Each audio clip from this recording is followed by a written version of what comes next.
This is the iPhone 16, and I'm here with you guys to share my end of year review. What is going on, everybody? Welcome back. MTG here with another episode. If you're new to the channel, hi there. So let's get right into design with the iPhone 16. When we take a look at it, we know it's an iPhone. It's a familiar design we're all used to. But I really do appreciate this ultramarine. The blue hue with the iPhone 16 is my favorite, and I think you have to kind of see it in person to kind of understand. I don't think camera, videos, photos do it justice. At certain angles, it's like a really dark blue. At certain angles, it kind of looks like a purple. I don't know. That's just how I see it. In fact, I'm looking through my camera right now, and it looks more blue than it looks blue in person. This is like, it looks darker, but it's something I do appreciate. I also do appreciate this type of camera design rather than like the diagonal with past iPhones. I just think this one looks better in my opinion.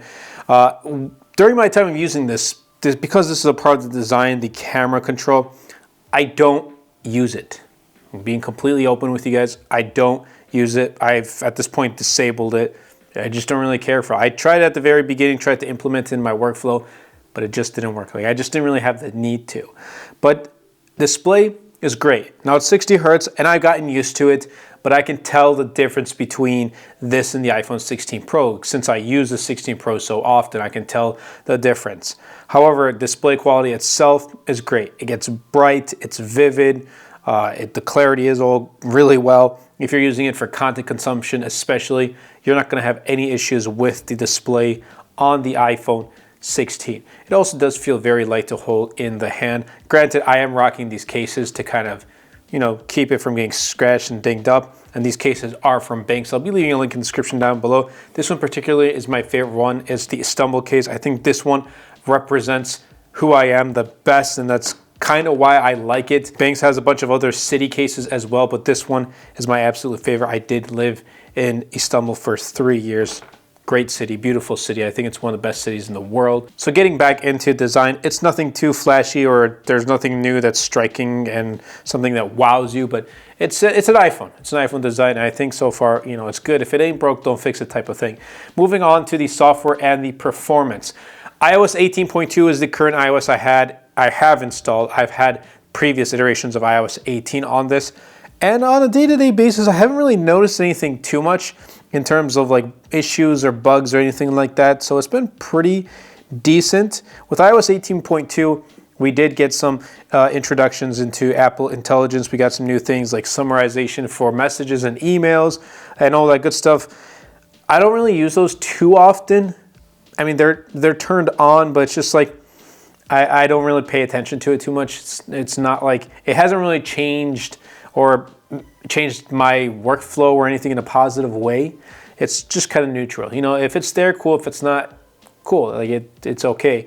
But I have been using the cleanup feature in the Photos app with my iPhone 16 and my 16 Pro. Essentially, that's the same thing as Google's Magic Eraser. So that's something I do appreciate. Finally, thank you, Apple, for adding that. But everything else about this with the Apple A18 chipset, 8 gigs of RAM on board, it's everything to expect. It's smooth, it's powerful, it's fast.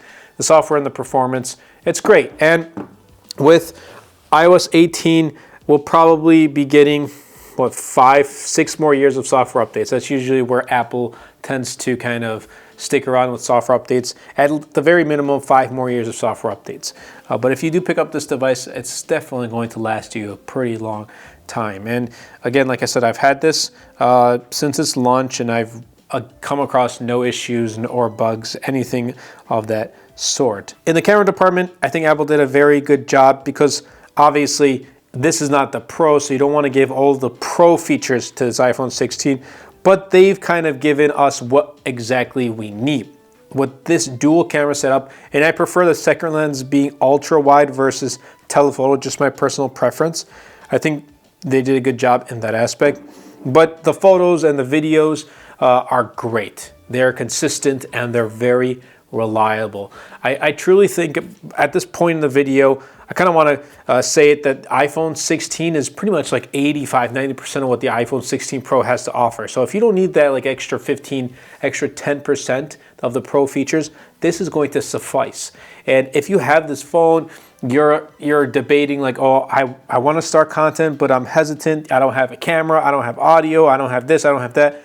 You have everything right here with the iPhone 16. I started my channel in 2014 with an LG G3, and if I had the iPhone 16 back then, it would have been a huge difference. So yes, this is a great device to start making content, or just a great device for a camera. If camera is an important thing for you, but you don't want to break the bank and you don't want to go with the Pro models, you still go with the iPhone 16. Great results, both in photos and in video performance. And the battery life has been pretty good as well. So it lasts me all day easily, no issues whatsoever. And also because it's 60 hertz, it's going to consume less power.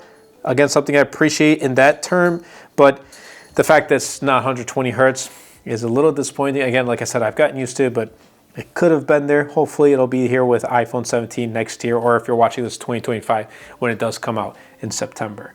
But battery life in the day-to-day use has been good. Even if you're a heavy user like myself, it's going to last you all day. Both of these cases that I rock have MagSafe, so and they're very good with the MagSafe. Like, they have a very good MagSafe magnetic lock to it when you're using like MagSafe chargers and all that stuff. So I've pretty much exclusively been charging the iPhone 16 through MagSafe, and I'm at a point where I can just wake up in the morning, charge it on my desk, and I don't need to worry about it too much. But if I was out on the go, it's not going to charge as fast. If you are that person who needs it charged to 100% in the morning, and then you're out on the go, or you just need a charger with you all times, like, make sure you have a charger, because if this does kind of run out of juice, you're going to need it. And also just keep in mind that it's not going to be charging super duper fast. That's all I have to say about the battery. Great battery life, but charging speeds could be a little bit faster. And then in terms of pricing, I think $799 is a pretty competitive price tag. Its current competitor, Galaxy S24, same price, MSRP, although in a couple of weeks the S25 will be coming out at the time of this recording. So that will probably, hopefully, be priced at the same $799. It won't go up in price. But I think with the iPhone 16, it's positioned competitively, and it offers a balanced mix of premium features and value. And to wrap things up, iPhone 16, like I said, I think is 85–90% of what the iPhone 16 Pro has to offer. I think it's an excellent choice for users seeking top-tier performance without entering the 16 Pro lineup. I hope you guys did enjoy this video. If you did, definitely be sure to superman that like button, comment down below, and best of all, share this video, because it really does help out the channel out a lot and will help push my content out to more people. Definitely be sure to check out my latest wallpaper pack. It's called Illusions 2.0. Links will be in the description down below. Definitely be sure to follow me on Twitter, X, whatever you call it, as I am quite active on there. At the time of this recording, I passed 1,500 followers. I'm trying to get to my next goal of 2,000 followers. So I'd appreciate it. Again, I'm active on there. So if you have any questions or thoughts, it's an easier reach for me if you want to get in contact on Twitter. I hope you guys did enjoy it. I'll catch you guys in the next video.